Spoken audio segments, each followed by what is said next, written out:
Les fameuses races dont on entend parler surtout au XIXe siècle, puis encore maintenant de temps en temps, sont des concepts définis à partir de l'apparence des gens. Alors bien sûr, il y a des gens à peau noire, des gens à peau blanche, etc.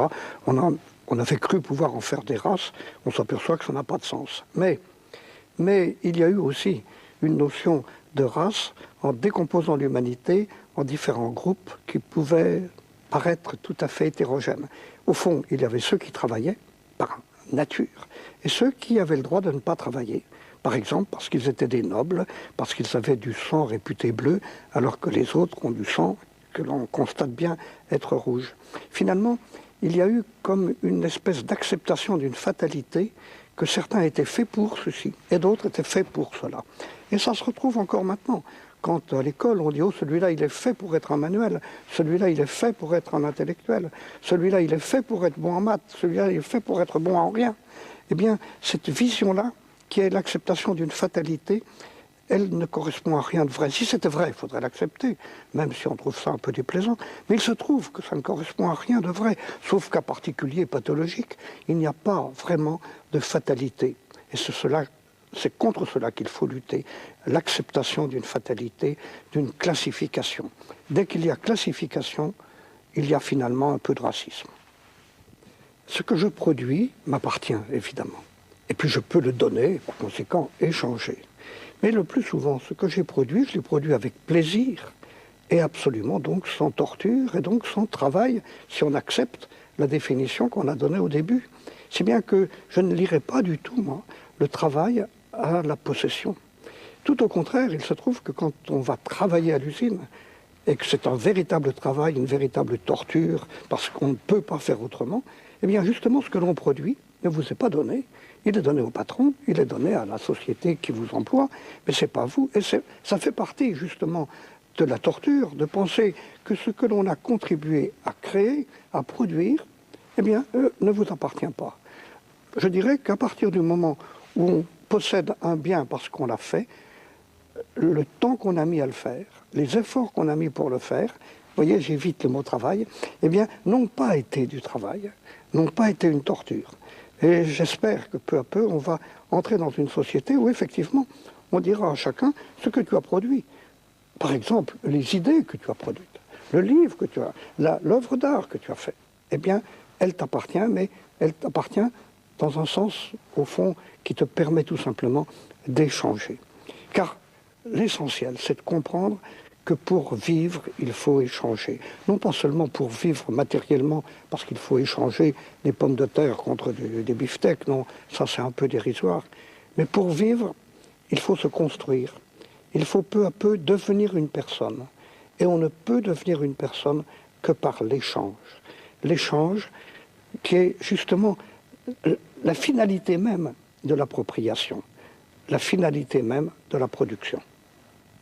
Mais j'espère surtout qu'il n'y aura plus de travail du tout. Par conséquent, voilà qui sera concret. C'est une société où l'idée même d'aller travailler ne viendra plus à personne, puisqu'il y aura des robots pour faire ça.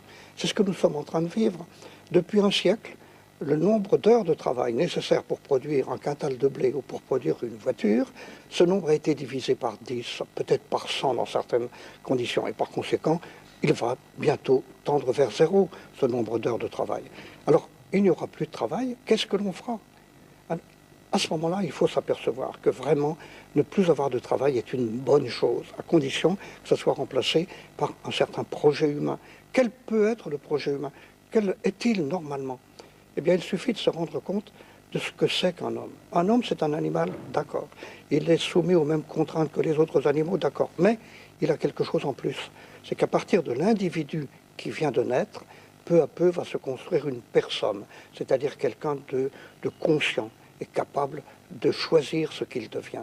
Et pour construire cette personne, chacun a besoin de tous les autres. Et du coup, tout naturellement, eh bien, chacun va être considéré comme nécessaire. L'idée que certains sont en trop, tout simplement parce qu'on ne voyait en eux que des travailleurs et qu'il n'y a plus de travail, eh bien, cette idée-là est complètement monstrueuse. Or, nous sommes en train d'accepter qu'il y ait des gens dont on ne sait pas quoi faire. On les appelle des chômeurs. Et le pire pour eux, c'est pas de ne pas avoir de travail, c'est même pas de ne pas avoir de ressources. c'est d'être considérés comme des gens dont personne n'a besoin. C'est toujours, toujours, toujours faux.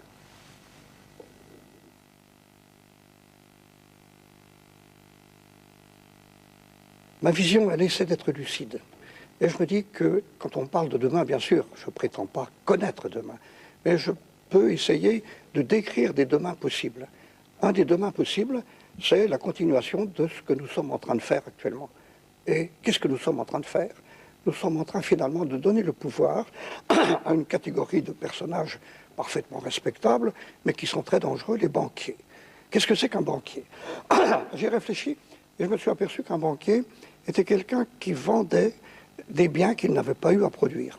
Un paysan produit du lait et vend le lait. Un artisan produit une armoire et vend l'armoire. Mais un banquier, qu'est-ce qu'il vous vend? Il vous vend finalement l'espoir que vous avez que pour vous, les choses vont s'arranger demain. En effet, il vous prête 1000 francs aujourd'hui et vous lui rendrez 1050 francs dans un an. Et les 50 francs supplémentaires, c'est en fait la valeur de l'espoir que vous aviez que vos affaires allaient s'arranger. C'est ça que vous vend le banquier. C'est pas très raisonnable, c'est pas très respectable finalement. Et ce que l'on peut espérer, c'est que les banquiers ne seront pas les guides de la société de demain. S'ils restent les guides, alors on va nécessairement faire une société où il y aura de plus en plus de gens dont on n'a pas besoin. Et dans ce livre, j'ai proposé un néologisme. Dans ce livre, ce seront des anthros, Z-A-N-T-R-O-S. Alors, être un anthro, c'est pas possible, c'est pas acceptable.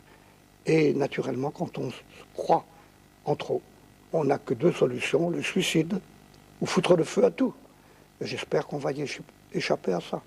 Alors l'autre perspective, l'autre petite fable que j'ai proposée, c'est la victoire de l'humanitude. L'humanitude, c'est un mot que j'ai un peu pris à Senghor. Senghor qui avait parlé de la négritude. Et la négritude, c'était la richesse apportée aux hommes par les gens à peau noire. Eh bien pour moi, l'humanitude, c'est la richesse apportée aux hommes, par tous les hommes. Et on peut espérer qu'on deviendra raisonnable et que peu à peu, justement, ayant complètement oublié la contrainte du travail, on se dira qu'il y a cette contrainte merveilleuse, cette possibilité merveilleuse, qui est de participer chacun à la construction des autres. Et cela, c'est sans fin. Et du coup, on aboutit à une extraordinaire définition de chacun. Qu'est-ce que je suis? Je suis les liens que je tisse. Ça n'est pas en me regardant que vous me connaissez.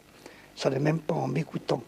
Ce que je suis en profondeur, c'est les liens que je suis capable de tisser avec les autres. Nous sommes en train d'accepter ce monde-là. Et ce qui est pire aussi, encore, c'est que ceux qui en sont les victimes, ces fameux anthros, eh bien, ils commencent à l'accepter. Ils commencent à croire que c'est de leur faute. Et finalement, ils se contentent de ce qu'on leur donne. Et ce qu'on leur donne, bien sûr, c'est de quoi survivre. Et on leur donne surtout de quoi ne plus se poser de questions.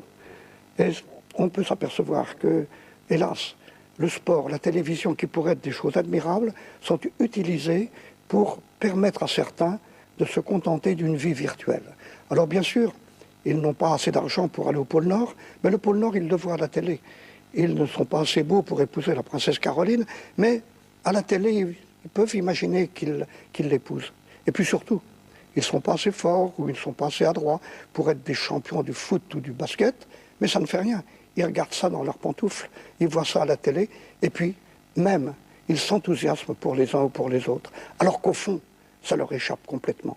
Le pire actuellement, c'est l'acceptation d'une vie virtuelle par un nombre de plus en plus grand de gens. Et il faudra donc provoquer un sursaut. Oui, de mes deux fables, la fable triste, la victoire des banquiers, bien sûr, elle est la plus probable. Elle a déjà commencé.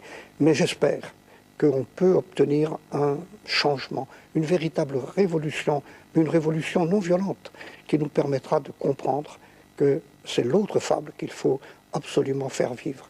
Qui peut faire cette révolution? Je les connais. Ce sont les instituteurs, ceux qui parlent aux enfants. Et il faut qu'ils disent aux enfants, n'acceptez jamais de vivre une vie virtuelle. Vivez une véritable vie, une vie qui vous permette de rencontrer les autres.